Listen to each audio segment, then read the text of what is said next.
The station where our veterans' voices are heard. MBR Talk. Hey folks, thanks for tuning in. You're giving veterans a voice today. Powered by WorkSimple, where we simplify your mission. Find us on the web at mbradio.us. Lock in every Tuesday, 8 p.m. Eastern, for Tracer Rounds targeting veteran resources. You wonder why life feels like chaos, like tracer rounds flying all around you? That's why I created the Tracer Rounds podcast. Every Tuesday at 8 p.m. Eastern, I help cut through the noise and point veterans to those resources they need. Since 2023, join us. To hear interviews with veteran artists, veteran business owners, and businesses that support veterans. Catch us on Roku, Amazon Fire TV, and MB Radio. If you miss a show, you can listen again on Wreaths Across America Radio every Wednesday at 3 p.m. Eastern. Tune in to see if you are on target. MBR, giving veterans a voice.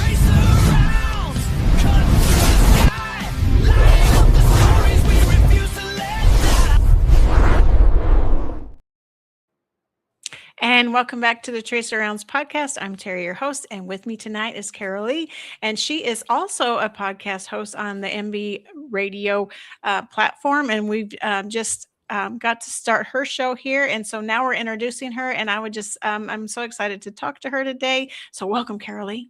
Thank you. Thank you very much for having me today. I'm super excited.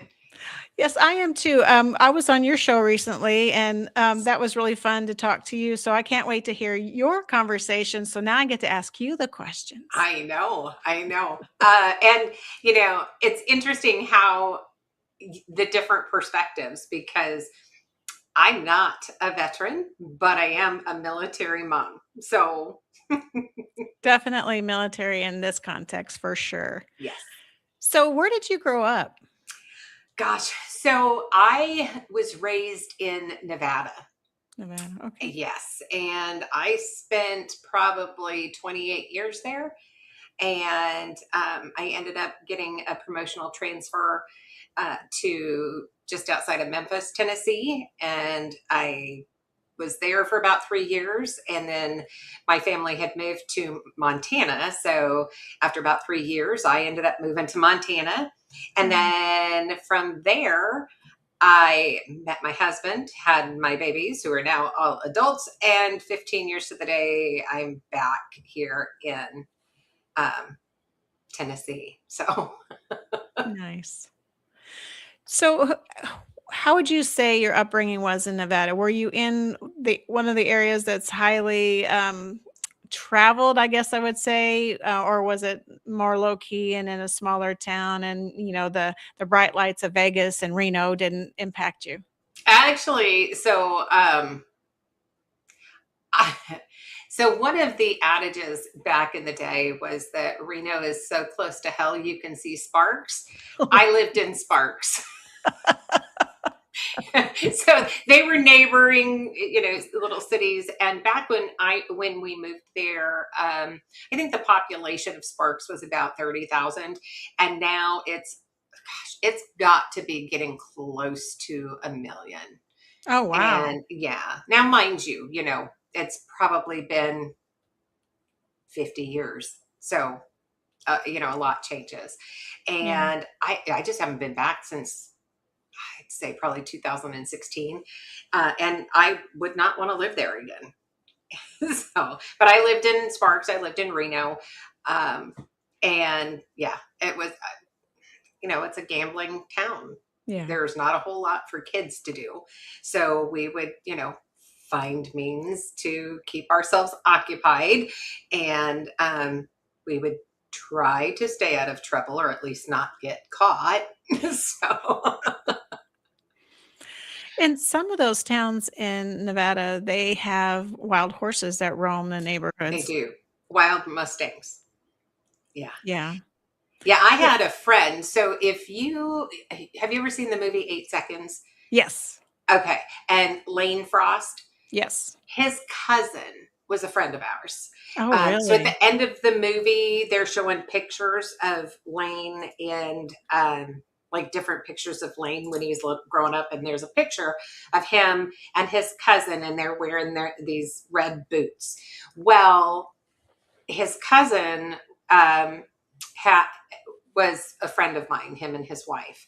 And so one of the things that he would do is he would contract with the state to help wrangle some of those Mustangs and get them, brought in and make sure, that they were all okay and all that good stuff. So. Well, they were saying that sometimes those Mustangs made a lot of damage in the front yards and all that. And I had seen a picture from someone that lived there, and she had shown that the horse was eating the grass in the front yard. Well, what grass there was, I guess, because um, a lot of the subdivisions don't necessarily have grass. They have more like desert type um, landscaping. Yeah, it's very alkaline in there, and a lot of places. Well, and of course, there's they share water resources with several other states, and there's always a fight. But a little tip for you, a little bit of trivia. At least back in the 90s, this was the case that 90% of the population in Nevada live on only 4% of the land. Oh, wow. And it's because it's so mountainous, so rocky, so, alkali that they just can't, they don't have water in certain areas. So, it's just not conducive. Yeah. That makes sense. I grew up in Idaho, so I've made a couple of trips through Nevada, either just as a destination or just passing through. Yeah. So, Yeah. yeah. And I think I played the slots once in Reno. I think once, but that's it because I'm not really a gambler. So I mean, like the nickel slots at the time, I don't even know if they still do that. But I'm sure they probably do. They probably got rid of the penny slots, and they were, the thing about Nevada, they are in every gas station, every grocery store, everywhere you went, they had them. So in the airport. Mm-hmm. Yeah, absolutely. It's a big revenue for Nevada. Well, I know we had a military conference that we usually had in different states, and Nevada recruited us to come twice there because they were hurting so much for tourism and things like that, because it was at one of those times when tourism was very low in Nevada, and they were trying everything to try to get people to come that way. Yeah, not surprising. Not surprising at all. Right. But yeah, I still have family that's there, but I try not to go back. It's too crowded for me. Right. So your sons were in the military. They're not still serving, right? They both retired. Can you tell us a little bit of that, and then why kind of that leads into why you're podcasting now? Absolutely. So our oldest, we have two Marine veterans, and our oldest initially, so when we were in Montana, he actually was an Army National Guard member. And he ended up getting deployed twice during Operation Enduring Freedom to Afghanistan. His original MOS that he had signed up for was mechanic, but then when he goes deployed, he ended up becoming route clearance. So, and then he came back and he went to his recruiter, his Army recruiter, and he said, "Hey, I want to go full active duty." And he's like, "Great, what do you want to do?" And he says, "I want infantry." And his recruiter said, "Oh, we don't have any positions right now for infantry." And he's like, "Really?" And he's like, "Yeah, no, but we've got this, and this." He's like, "Look, if you don't have any, I'll go next door to the Marine Corps, and I'm sure they've got infantry positions." "Oh, you wouldn't do that." And so my son got up, walked next door, said, "Hey, you got any infantry positions?" The recruiter there said, "Absolutely." And, the rest there is history. So he signs with them. He goes to boot camp. And of course, when he was in the Army, he had a tattoo across his shoulder blades that said soldier. And now he's in the Marine Corps. Oh, no. They are not soldiers in the Marine Corps. Right. Yes, they're Marines. So or a warrior or something. But oh my gosh, not only was he older than most of the recruits, he also has this, plastered on his back. Right. So he he came home one day for a week on leave, and his dad and him went to get tattoos. And so what do you do when you're in the military and you make a mistake on a form? You cross it out, you put a line, and you put your initials, right? Yeah. That's what he did with his tattoo. Oh, no. So still says soldier, but there's a line through it with his initials. Oh, no. And so, but so he ends up, there was a woman that he had known who called him shortly after he graduated from boot camp, and just full of drama and such. So, he's a rescuer. And so needless to say, they get married, they have a kid. She's, I would say, not in her right mind, but anyway, he gets deployed a couple times to Japan, and she's home with the kid, and then she sends him a Dear John letter basically while he's deployed. And so they end up getting divorced, which, okay. And then he's seeing another woman, and he gets deployed again. And so his girlfriend at the time on his behalf would send their son, or his son, gifts. Well, he had to come back stateside in order to reenlist. And so they didn't have any military planes coming back. So he had to go commercial, and he had let his ex-wife know he was coming back stateside, which was not a good thing, because she ended up filing harassment and stalking charges against him. So the second he stepped off the plane in LA, he got arrested. Oh, no. And then he got extradited to Montana. It was just horrible. The whole situation was horrible. And then the girlfriend helped bond him out, had a big fundraiser and such, and so that was a plus. The whole situation was just stupid. And then at this point, he ends up marrying her, the girlfriend. Yeah. And I liked her. She was funny that she wasn't much younger than me, which was kind of funny, but very straight to the point. But they got married December of 2020. And then in March of 2021, they found out she had stage 4 cancer.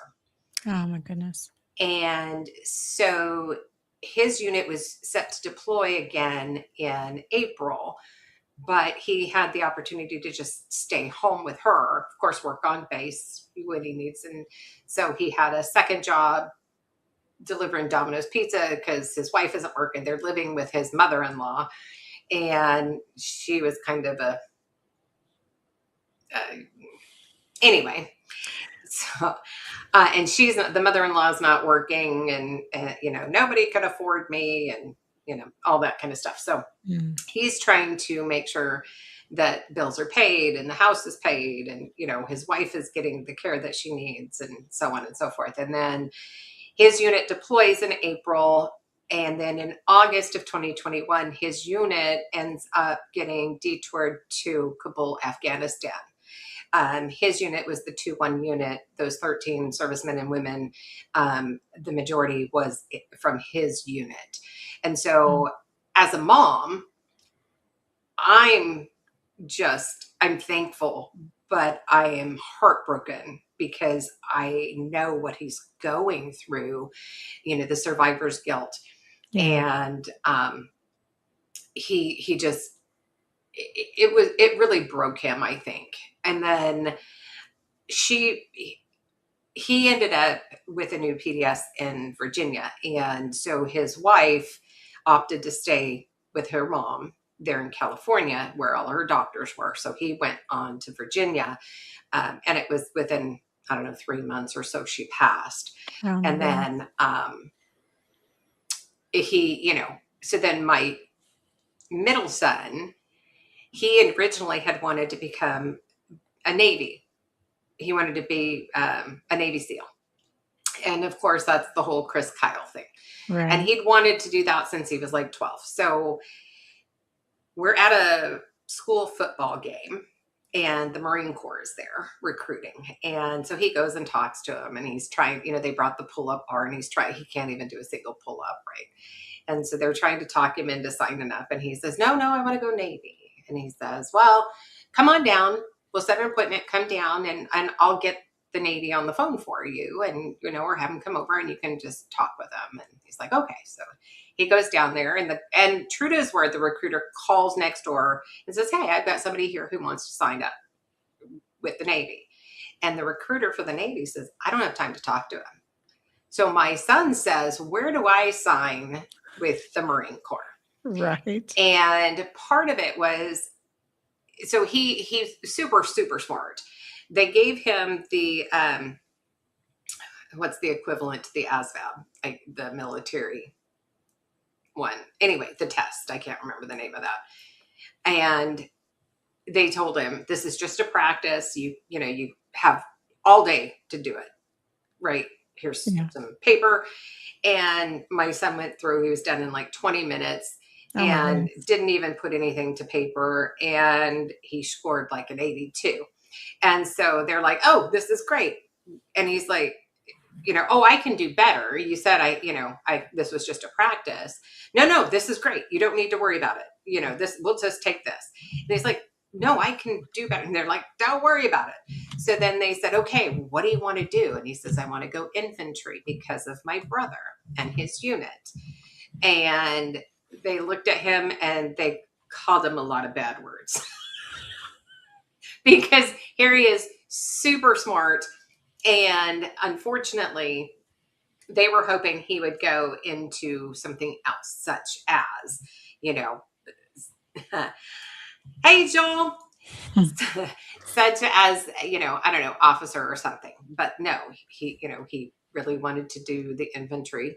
So he goes through boot camp. He comes home for his 10 days RA leave. He goes back. He's in holding, waiting to get picked up for ITB. And then all of a sudden, he posts something on Snapchat, and I open it up, and it says, I can't feel the right side of my face. Ha, ha, ha. And he's got a picture, and his face is starting to droop. And I'm like, call your mom. And it's over a 96, right? So he's like, well, they don't think I'm having a stroke. The instructors don't think I'm having a stroke. So, and I don't want to know what it is. I'm scared to know what it is. I don't want to get kicked out, and I was like, you've got Bell's palsy. And he's like, I don't know what it is. And there's no place is open, and I was like, you need to go in, you need to get some antivirals. So anyway, he ends up waiting until things are back open because it was like a holiday weekend. In fact, it was over Thanksgiving is what it was. So when it happened, so he thought everything was closed. Well, come to find out, there was another place, another clinic, but on the other side of the base, which he was not aware of. They didn't tell him it was there. So it morphed. So it ended up morphing into neuropathy, basically from his ear all the way down his jaw. And then once the palsy went away, and he still had really severe pain. He was sitting in medical. He had a lot of issues there because the palsy was gone. Physically, they can't see anything. They had him on the max dosage of gabapentin, 3,600 milligrams a day. Wow. And he had adverse reactions to that, which was that it made him so dizzy he couldn't walk without help. So he pretty much atrophied. He went in at maybe 150 pounds. And when he got out, he was almost at 120. I mean, because he couldn't walk, he couldn't, on his own, but the staff sergeant, the gunny, the first sergeant, they're harassing him, telling him he's a liar, he's a faker, there's nothing wrong with him. The buddies that would help walk him, to wherever he needed to go.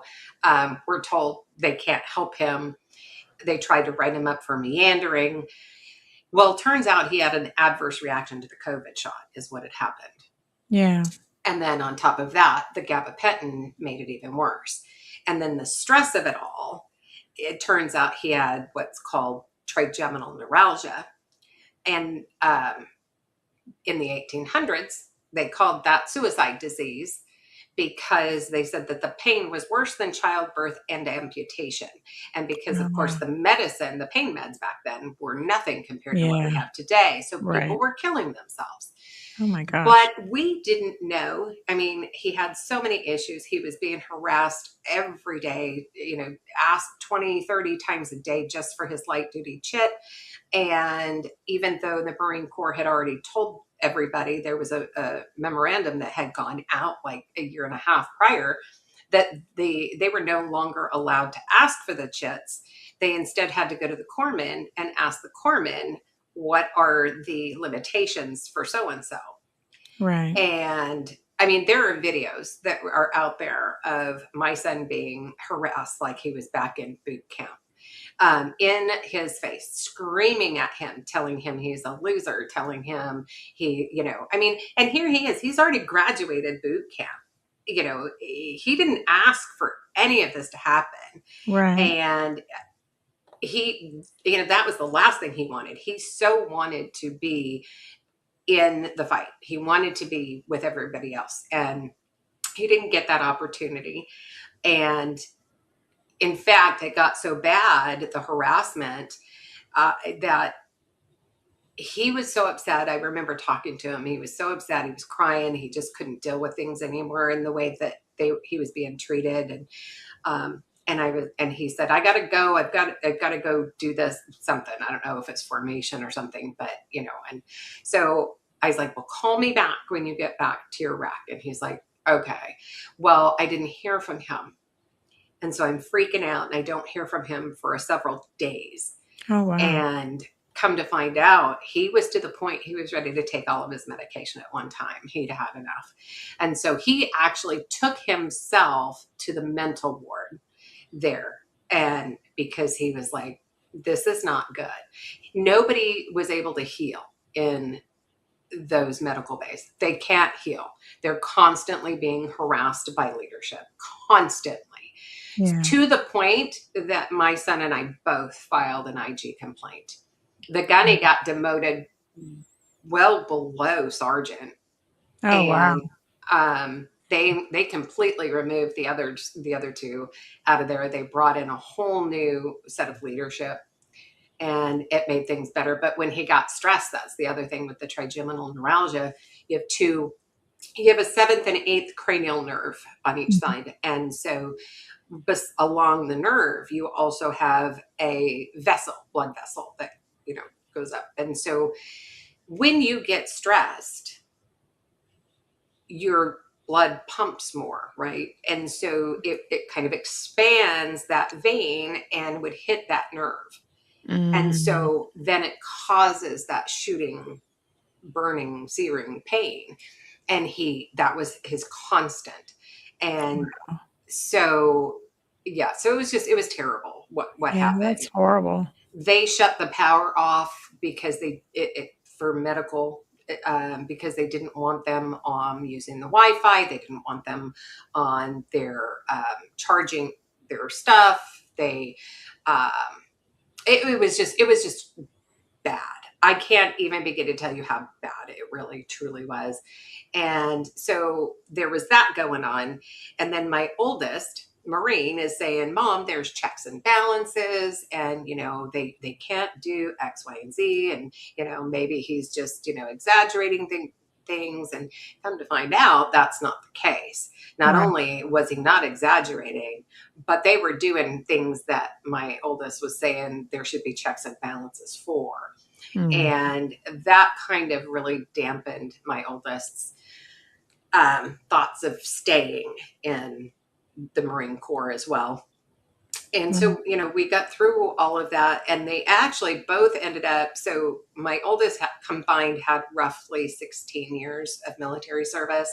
And then my youngest, of course, he was almost right at 2 years that he sat there after, between his, boot camp and the time that he got medically separated. Wow. And he got medically separated initially with 70%. And then he got his first check, and it was more than what they said it was going to be. And I was like, you put that away. Don't touch it, because they're going to want it back. And then the following week, he gets a letter saying that they re-rated him at 80%. Oh, wow. So it was like, oh my gosh. So somebody actually really looked at it, which was good. Yeah. But between the two, they got out within a month of each other, the same year, just about 2 years ago. And my oldest, he at this time now he's on his third wife, and they have a baby on the way, and he'd been out for a month, and then things started spiraling for him. And he ended up coming all the way home from Georgia. And then, I was like, look, I have this channel already, because now it's like, I need to figure out how to find resources for my kids. They're gonna need resources. And that's the kind of mom I am. I'm going to find every tool I can. Whether they use it or not is up to them. But I'm going to try and give them every opportunity to succeed, be it, how to become independent, how to do things on your own, and, think for yourself, what have you. So that was the start of Conversations with a Vet. Was just before they got out. I wanted to figure out how to find resources. I didn't know anything about the resources and even how to go about finding them outside of the VA. So I thought, what better way to find these resources than from veterans themselves? And you know what? I could help veterans too by having them come on and tell their stories. So if they come on and tell their story, it's going to help other veterans who may be listening, because not only are they going to tell their story and those veterans that are listening can relate, they're also going to come up and they're going to talk about the resources that they found that worked for them. And that's also going to help any veteran who might be listening, who might not have tried that particular resource. So that morphed. And then my oldest son, as I said, he spiraled, came home, and I took him to the VA, which was like 5 minutes away from my house. And it was, they're like, look, we need to keep you for 3 or 4 days. And he freaked out. And to his credit, he never got out of his chair, and he never threatened anybody. But he called him everything else, that he could think of. And he was home the next morning, because they checked out the channel. They saw all the resources. They knew that, I could have a handful of Marines from different states at my door in a moment's notice to help. And so they let him go the next morning. And here he is now. He's got, of course, 3 stepdaughters, but they have a brand new baby. Well, he's not a baby anymore. He's a toddler. And, he actually just did put together with, through the Legion, the American Legion, he put together a first annual 10K march over Memorial Day. And and that was his way of honoring his unit. And, for the first go, had like 26 people that came and walked, and so super proud of him. He's come a long way, and he just sounds so much better. And then my youngest, Marine, he, I found through my realtor strange enough, it's a chiropractor. But the chiropractor became a chiropractor because his mother had trigeminal neuralgia, and the only help she found was from a chiropractor, which was what made him become a chiropractor to help others.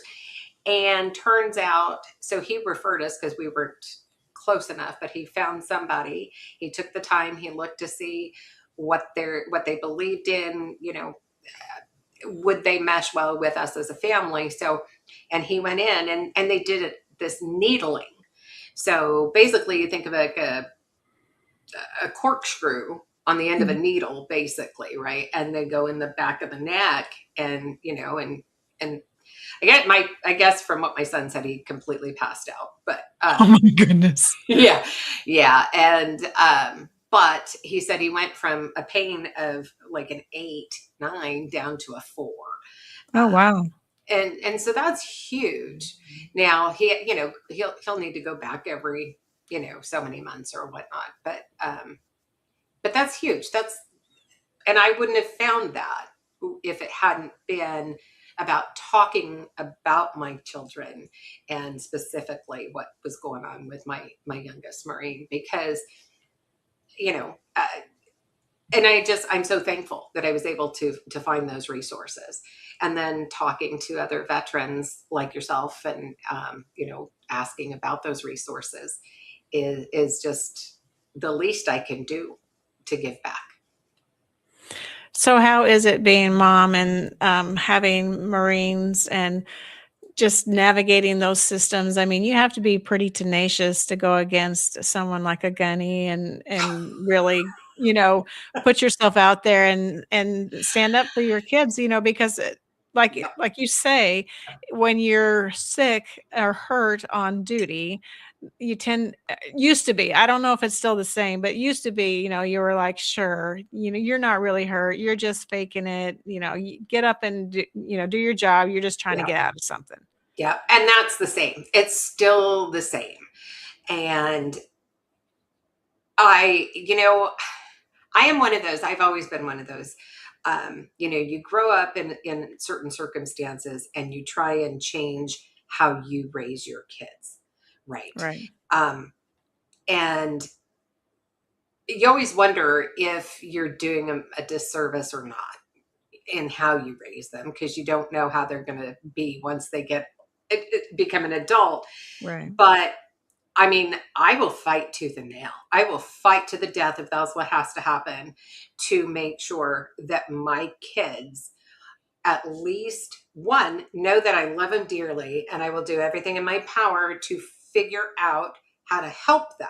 Not to say I'm doing it for them, right? I will find them the tools, but they've got to be the ones to actually pick them up and use them. Right. But in this particular instance, I mean, the other side effect to the gabapentin was that he ended up with severe light sensitivity in one ear, hearing, or one eye, hearing loss in the same ear on that side. Wow. The gabapentin he was having issues putting proper sentences together. So there was a lot of things going on. Memory loss also.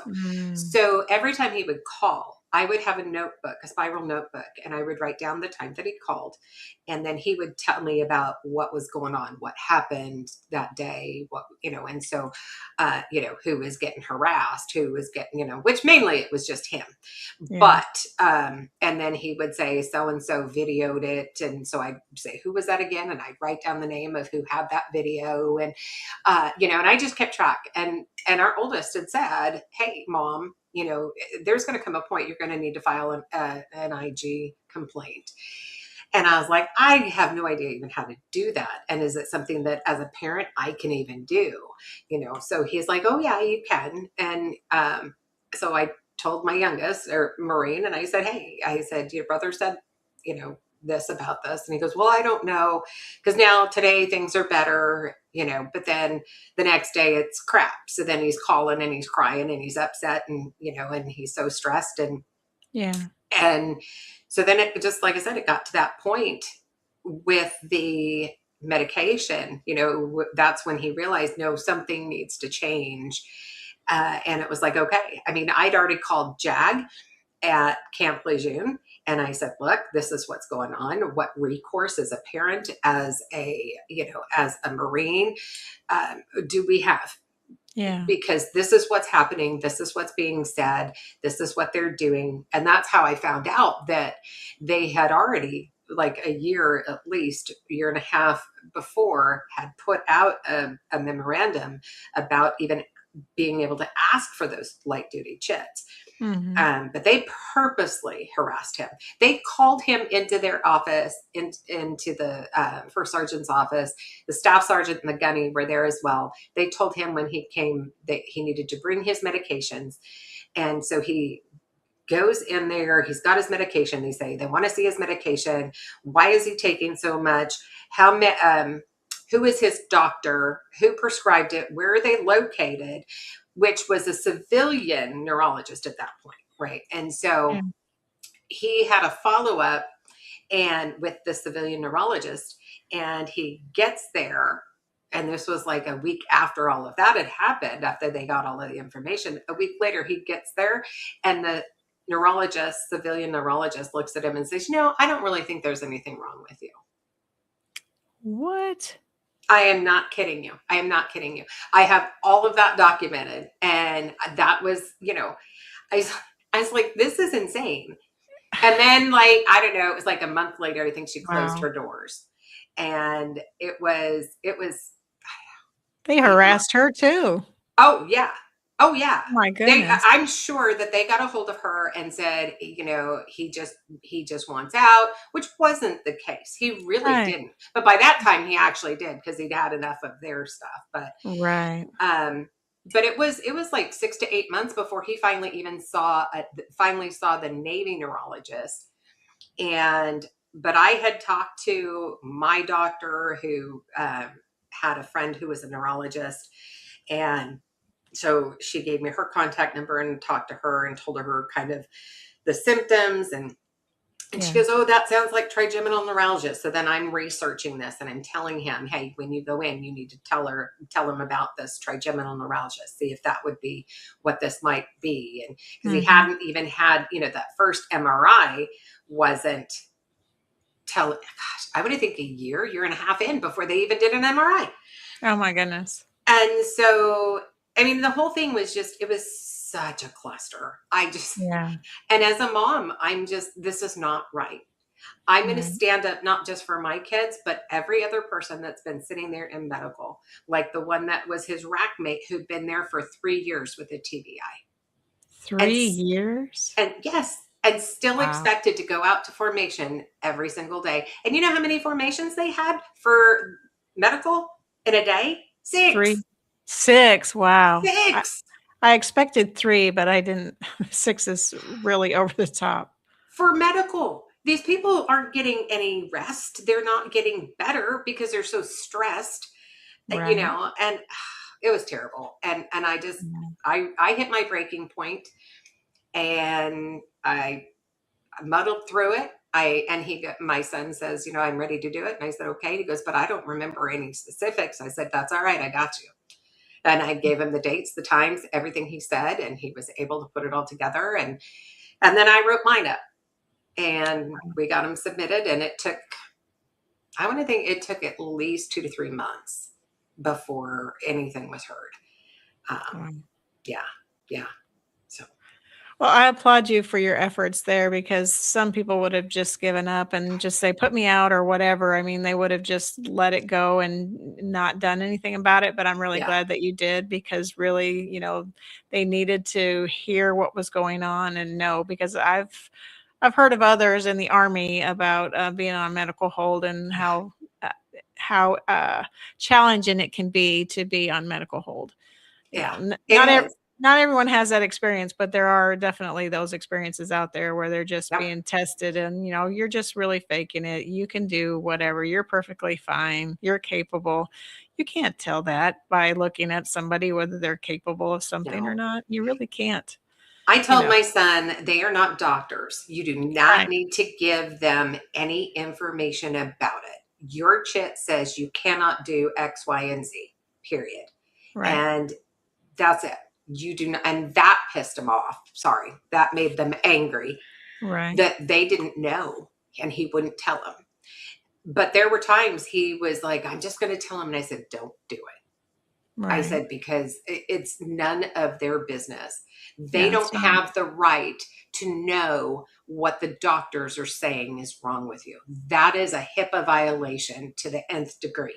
It is, yes. And I said, but he'd get to the point and he's like, Mom, I just want out. I'm done. I can't deal with them anymore. I can't sleep. I wake up. I'm afraid they're tossing my stuff again. And, it was just so Yeah. bad. And I was like, you need to hang in there. You need to hang in there. Do not just up and say, I want out.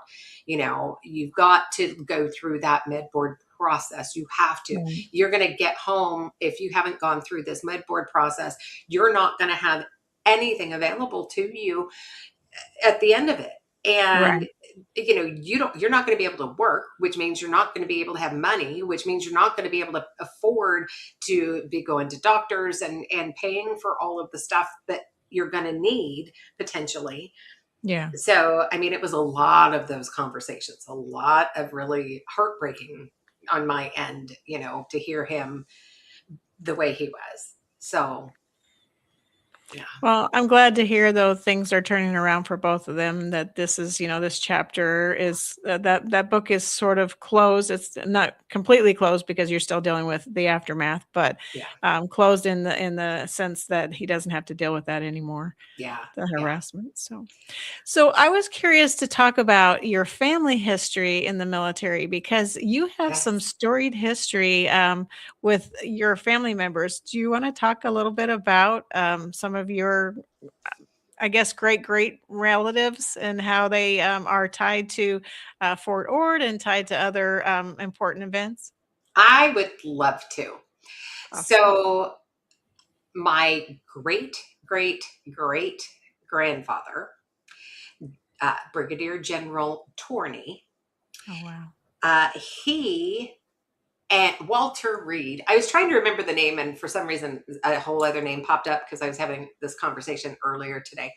But he and Walter Reed were friends and neighbors back in the day, and they together came up with the vaccine for. I want to think that it was yellow fever, and then General Torney also was the one who came up with for the Army field medicine.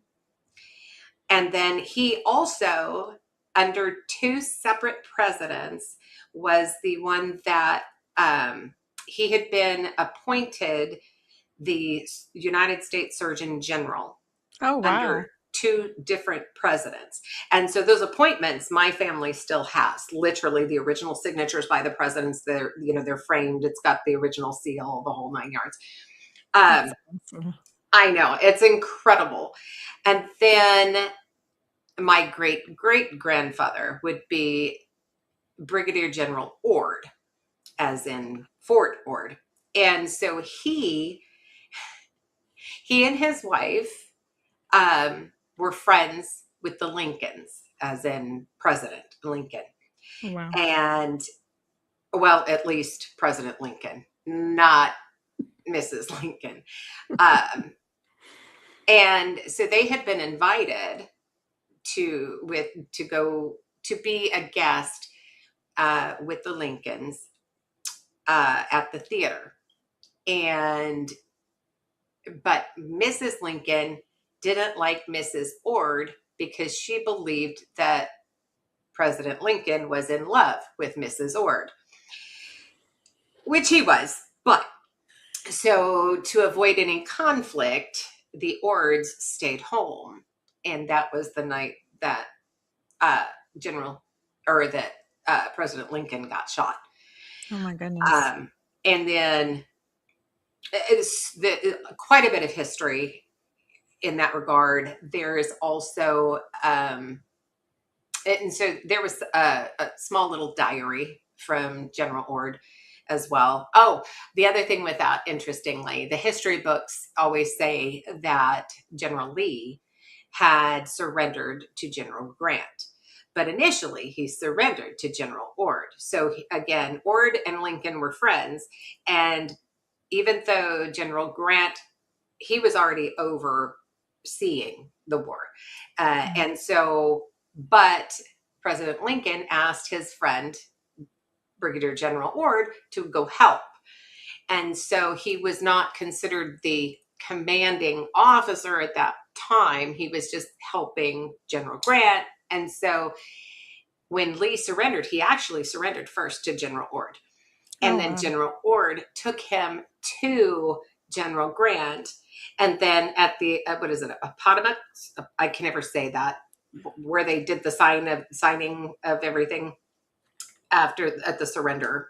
I always have a hard time with that word, and I can't remember where it is at. But the table that they signed everything on, my mom had for years. Oh, wow. Where they signed the treaty and everything between the North and the South. And yeah. That's amazing. Yeah. It's a lot of history. It is a heck of a lot of history. When my husband and I got married, we had General Torney's dress saber we used to cut the cake. Oh my goodness. That's kind of the tradition. And we've got the spurs, his spurs. Actually, we have both of their spurs, I believe. Their sabers, there's different appointments. And then would be on my mom's other side would be Ryan. And I can't think, John Ryan, I believe. And we have his appointment by a president. And I can't remember what his is, but it's signed by a president as well for where he had gotten promoted over the Army. I can't remember exactly what it was, but wow. Yeah, lots of interesting little tidbits, and I just can't remember. One of them invented the stint, and I can't remember which family member it was, but yeah. So was General Torney, was he a doctor? Yeah, well, yeah, I would guess he was. There's not a lot of information on the internet, right? So yeah, going back and trying to find it, but when I have some stuff. I've taken some pictures. Mom has sent me little snippets and stuff on that. But yeah, I would think that he would be of some sort. But I do know Walter Reed and he were good friends. They are the ones who, they came up with that vaccine. He came up with what would be now known as field medicine, for the injured soldiers and such. So I would think maybe just had a lot of common sense. I don't know. Yeah, I mean, if he was friends with Walter Reed too, I mean, you would think that they're like-minded and maybe Right. traveled in the same circles with same profession. So that would make sense. But yeah, I didn't know that. That's really neat. But that whole Lincoln story, that's amazing. That, I mean, like they literally dodged a bullet by not going to Yes. the theater that night. Yeah, and strictly because Mrs. Lincoln did not like Mrs. Ord at all. But she was very jealous anyway. But yeah, she'd always been very jealous individual, especially after her son passed away. So she just kind of got really into her own head. There was a movie about it, or maybe it was a book. Maybe there's both. I can't remember. I do remember reading a book, but I think I saw some kind of a movie or a documentary or something too. And she just seemed to be really jealous of other women and stuff. So That's interesting. I'm gonna have to look that up. I know. Just see some of the history that I obviously we all pretty much understand what happened to president, but the whole dynamic around it, we probably don't understand as much as there is to know about it. Right. And it's pretty limited on what else, that we know as a family. Yeah.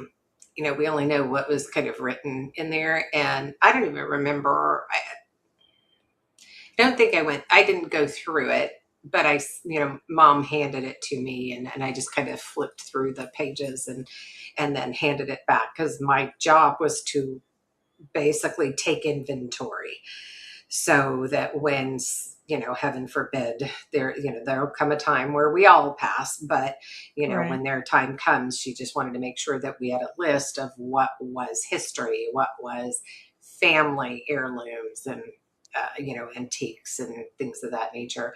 Because not only that, I can't remember, I want to think it was probably Torney, that he had been over, I don't know if it was in the Philippines or where, somewhere there was a king and queen. It wasn't England. And he had helped them with something. And they had given him to give to his wife, like the queen had, or whoever she was, like a shawl and some other odd and end stuff. And Wow. to this day, my mom still had it. So, it's incredible, the things that they had accumulated over the years of, gifts that had been given to them, that had just passed down. So, yeah. That's But awesome. a lot of it ended up going to museums all over. One of them was during, I believe it was General Ord's tenure. When he was there, and I think had been in Pennsylvania, and the flag that had flown, the American flag, had been shot all to heck and tore up, and my mom had that flag. Oh, And so she recently, when I say recently, within the last few years, returned it back to Pennsylvania, because it's their history. And so she has, she got a big thank you. There was a big thing that they had, done. So she's got all of that documentation written, signed by all the senators and stuff up there. And yeah. you need to write a book. That needs to be, all that history needs to be, and how you put all the different pieces together, because you hear, like you said, you hear certain things and you think history went one way, but Right. then you hear the other side of that story. And so people really would be interested to hear, and it'd be nice, thing to keep for your family to know where they're, where there was military service in their, Yeah. early beginnings of the family, Yeah, obviously. absolutely. I think it's amazing. And, a little kind of another interesting little tidbit. So my mom, she actually is related to the Queen of England, Oh my goodness. or was before she passed. But Yeah. she is from, and she's got all the documentation going all the way back. Apparently, there was this prince who was in line to become king, but he had been bequeathed to this princess, but he had this affair with like a handmaiden or something. And she got pregnant, and then the royals found out about her and shipped her to America. And that's where my mom comes from, and Oh, is wow. the lineage there. And it's so funny because she looked, and still kind of does look, like Queen Elizabeth. Yeah, yeah, Oh it's my amazing. goodness. And my That son is said that he went and he looked, and he said he found her name, um, like on page 7 in really fine print, as to ascend to the throne. But like, so I was like, I told her, I said, when Queen Elizabeth died, I said, do you want me to send, a condolence, on your behalf? Maybe right. you should introduce yourself. And she's like, they probably don't care. So Oh, wow.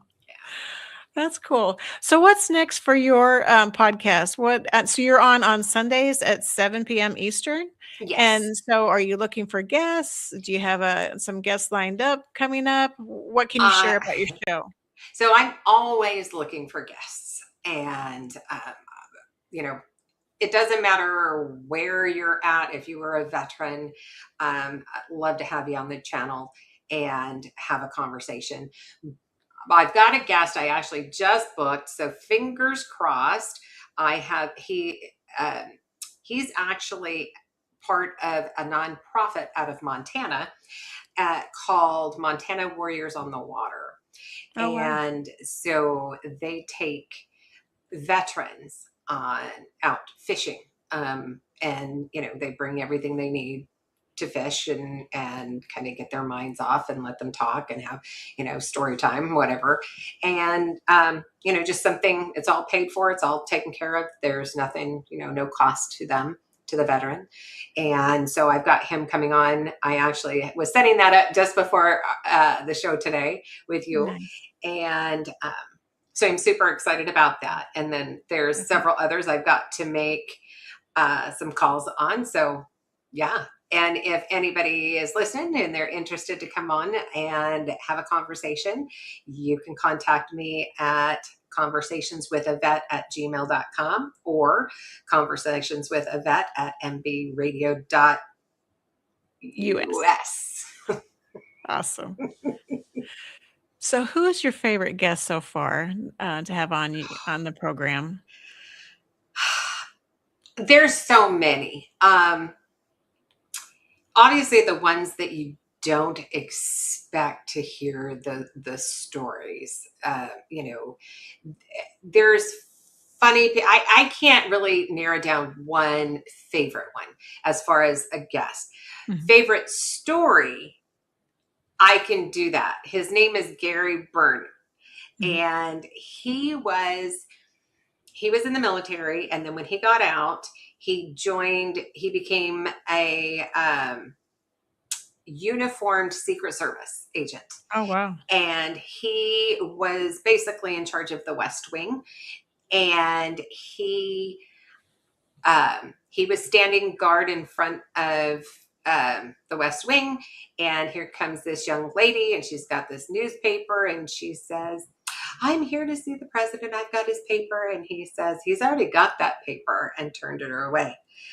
And that was the start of the suspicion of Monica Lewinsky and Bill Clinton. And he was actually the whistleblower. Oh, my goodness. Yeah. So his whole story, all of that is on the channel as well. Gary Burney, Byrne. Great guest. But it's one of those, yeah, that one kind of got me a little shadow banned. So, not even kidding you. So yeah, you got to be careful with, what you put out there nowadays. So, but yeah, it was the funniest thing because it was like, we're going along having a conversation about his time in the military and what he's doing. And, and then all of a sudden he starts talking about, this young lady. And then, pretty soon after, he turns the lady away because, he knows the president already had that newspaper. Then like 5 minutes later, the phone rings at the desk that is only the president calls that for the Secret Service agent. So he picks it up, and he said it was the president saying, "Hey, I'm supposed to have an intern bring me some papers. If you could just let her in, please." So, but I've had amazing guests all the way around. And so I'm very thankful for each and every guest. And when opportunities arise, I try and have them come back and see where they're at today versus where they, were the last time we talked. I've got to be close to 200 interviews. Wow. Good for you. Potentially. Awesome. Yeah. Maybe. But yeah, just super excited to do it and to help where I can. As a mom, this is all I know how to do to help. So, well, definitely you're doing a good service for a lot of us, a lot of veterans. For one, getting the stories out there. For two, finding resources, connecting people with different resources that they didn't know were out there. I had a conversation with a former VSO, which a veteran service officer, who said, most VAs don't even show you all the services they offer. They're behind the desk in a catalog or some kind of literature brochure, and they don't share it unless you ask for it. So there are a lot of resources within the VA we don't know about. And then outside the VA, like you said, there's plenty of other agencies or organizations that want to Yeah. help, that really offer some benefit to military members. So I applaud what you do, and I thank you for what you do. And I'm glad that you were able to help your sons in their struggles, with the different things that were going on in their service careers. So all this has played a part in getting you to where you are today. So I appreciate. I know the struggle wasn't what you wanted, but I know that it really has shaped who you are and what you're doing right now. So Thank you. for that, it's definitely grateful for you to be able to be on this side of it. Thank you. I'm loving it, and I love our veterans and everything that all of you have done to help not just the country, my kids, and everybody else. The role models that you all are to those who want to join. So, thank you. Well, thank you so much. Well, this is Tracer Round signing off. Thank you, Carolee. Thank you. The station where our veterans' voices are heard. MBR Talk. Hey folks, thanks for tuning in. You're giving veterans a voice today. Powered by WorkSimple, where we simplify your mission. Find us on the web at mbradio.us. The station where our veterans' voices are heard. MBR Talk. Hey, thanks for tuning in. Welcome, Quack. Program are those of the speakers and do not necessarily reflect the views or positions of any entities they represent. The web at mbradio.us.